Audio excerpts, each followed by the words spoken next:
السلام علیکم محترم ناظرین، امید کرتا ہوں آپ سب خیریت سے ہوں گے۔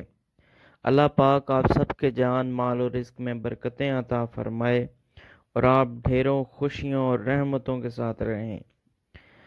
ناظرین، ویڈیو شروع کرنے سے پہلے آپ سب سے گزارش ہے کہ آور اسلامک انوینشنز کا جو چینل ہے اس کو ضرور سبسکرائب کر لیں تاکہ ہر آنے والی ویڈیو جو ہے وہ آپ تک بآسانی پہنچ سکے۔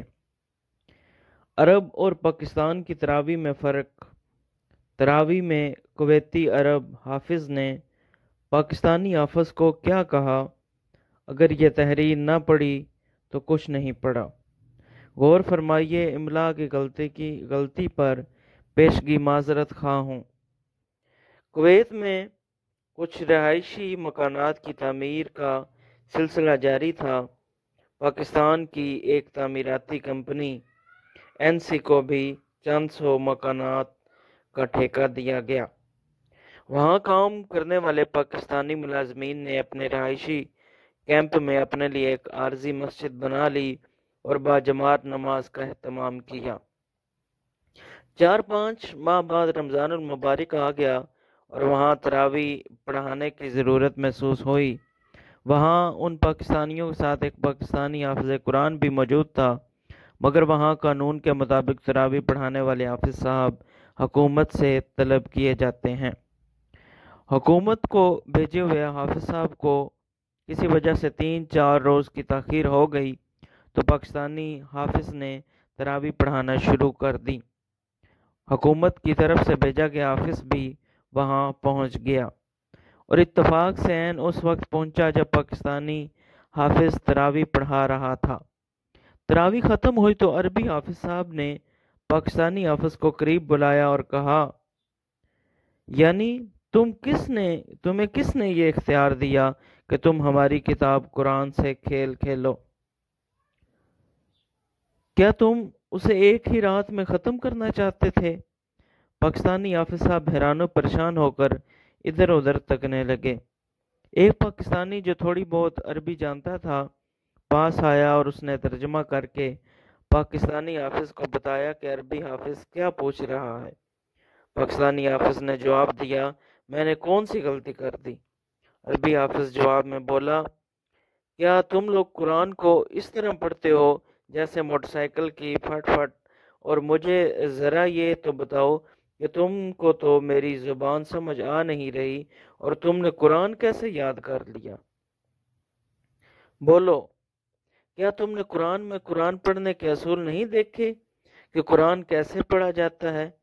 کیا تم نے یہ آیت نہیں پڑھی کہ وَقُرْآنًا فَرَقْنَاهُ لِتَقْرَأَهُ عَلَى النَّاسِ عَلَى مُكْثٍ وَنَزَّلْنَاهُ تَنزِيلًا؟ اور ہم نے قرآن کو وقتاً فوقتاً اس لیے اتارا کہ تم مہلت کے ساتھ اسے لوگوں کو پڑھ کر سناؤ اور اس کا مطالب انہیں ذہن نشین کراؤ۔ اور پھر ایک اور آیت نہیں دیکھی تم نے، وَرَتِّلِ الْقُرْآنَ تَرْتِیلًا، اور قرآن کو خوب ٹھہر ٹھہر کر پڑھو۔ پھر تم کیسے اس طرح بھاگم بھاگ چلے جا رہے ہو؟ تم نے قرآن کو مقتدیوں کو ذہن نشین تو کرایا ہی نہیں تو تم اسے ایک ہی رات میں ختم کرنے پر تلے ہوئے نظر آئے۔ پاکستانی حافظ صاحب نے ٹوٹی پھوٹی عربی میں کہا کہ قسم ہے یا شیخ، مجھے کچھ نہیں سمجھا کہ آپ کیا کہہ رہے ہو۔ عربی حافظ نے جواب دیا کہ جب تم کچھ سمجھتے ہی نہیں تو پھر لوگوں کے آگے کیوں کھڑے ہوتے ہو؟ تم بہت تیز رفتار سے قرآن پڑھتے ہو۔ یہ جو لوگ تیرے پیچھے کھڑے ہیں یہ سنتے ہوں گے مگر سمجھ کچھ نہیں رہے ہوں گے۔ عربی حافظ نے کہا کہ اگر آئندہ تم نے قرآن پاک کے ساتھ یہ کھیل کھیلا تو میں تمہیں پولیس کے حوالے کر دوں گا۔ ساتھیو، یہ تو صرف ایک واقعہ ہے مگر دیکھا جائے تو یہ پاکستان میں گھر گھر کی کہانی ہے۔ عہد رسالت میں جب قرآن پڑھا جاتا تھا تو سننے والوں کی کیا کیفیت ہوتی تھی؟ اللہ فرماتا ہے، اور جب یہ لوگ وہ کتاب سنتے ہیں جو ہم نے نازل کی اپنی پیغمبر پر تو ان کی آنکھوں کی طرف دیکھو، یہ کیسے آنسو رواں دواں ہیں۔ اس لیے کہ انہوں نے حق بات پہچان لی ہے۔ اور یہاں ہمارے ہاں جب قرآن پڑھا جاتا ہے تو سننے والوں پر غنودگی طاری ہو رہی ہوتی ہے، اور دل ہی دل میں دعا کر رہے ہوتے ہیں کہ جلدی جان چھوٹے تو گھروں کو پہنچیں، کیونکہ ہم سمجھتے ہی نہیں کہ کیا پڑھا جا رہا ہے اور کیا کہا جا رہا ہے۔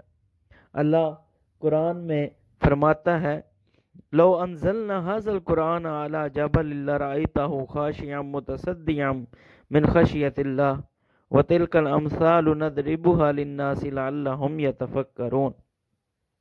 اور اس قرآن کی اثر انگیزی کا یہ عالم ہے کہ اگر ہم مثال کے طور پر اسے کسی پہاڑ پر نازل کر دیتے تو تم دیکھتے کہ اس کی خلاف ورزی کے احساس سے اس پر لرزہ طاری ہو جاتا اور ذمہ داری کے خیال سے وہ ریزہ ریزہ ہو جاتا۔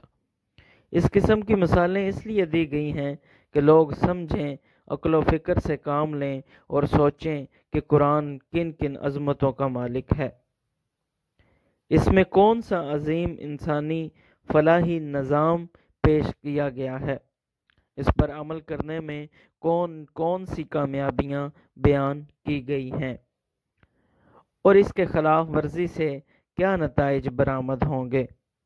اس سبق آموز تحریر کو اساتذہ کرام، قراء حضرات، حفاظ کرام اور علماء حق و بعمل مشائخ کے علاوہ نئی نسل کے نوجوانوں، باشعور شہریوں اور مساجد کے انتظامیہ اور عہدیداران تک ضرور پہنچائیں۔ محترم ناظرین، امید کرتا ہوں آپ سب کو یہ ہماری کچھ باتیں جو ہیں وہ پسند آئی ہوں گی۔ اگر اس میں کوئی کمی رہ گئی ہو تو میں آپ سب لوگوں سے جو ہے وہ معذرت خواہ ہوں۔ تو ناظرین، ہمیں قرآن کو خوب ٹھہر ٹھہر کر پڑھنا چاہیے۔ بعض مساجد میں قرآن پاک اتنی تیزی سے پڑھا جاتا ہے کہ پیچھے والے جو ہوتے ہیں مقتدی وہ پہنچ ہی نہیں پاتے وہاں تک۔ تو قرآن پاک تو تمام دوسری کتابوں کی سردار ہے، تو اللہ پاک ہمیں اس پر عمل کرنے کی، ہمیں اس کو سمجھنے کی اور اس پر عمل کرنے کی توفیق عطا فرمائے۔ اللہ پاک ہمیں قرآن کے اعلیٰ درجوں پر فائز فرمائے۔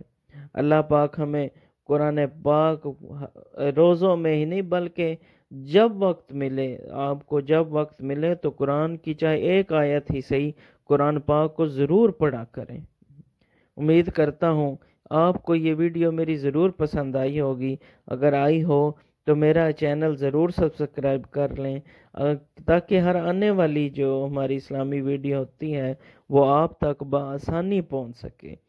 ہماری کاوش رہتی ہے کہ لوگوں تک جو ہے وہ اچھی بات پہنچائی جائے، لوگوں کو جو ہے وہ کوئی اچھی معلومات پہنچائی جائے۔ اگر ہمارے کہنے سننے سے کوئی بندہ جو ہے وہ راہ راست پر آ جاتا ہے تو ہماری نجات کے لیے وہ کافی ہے۔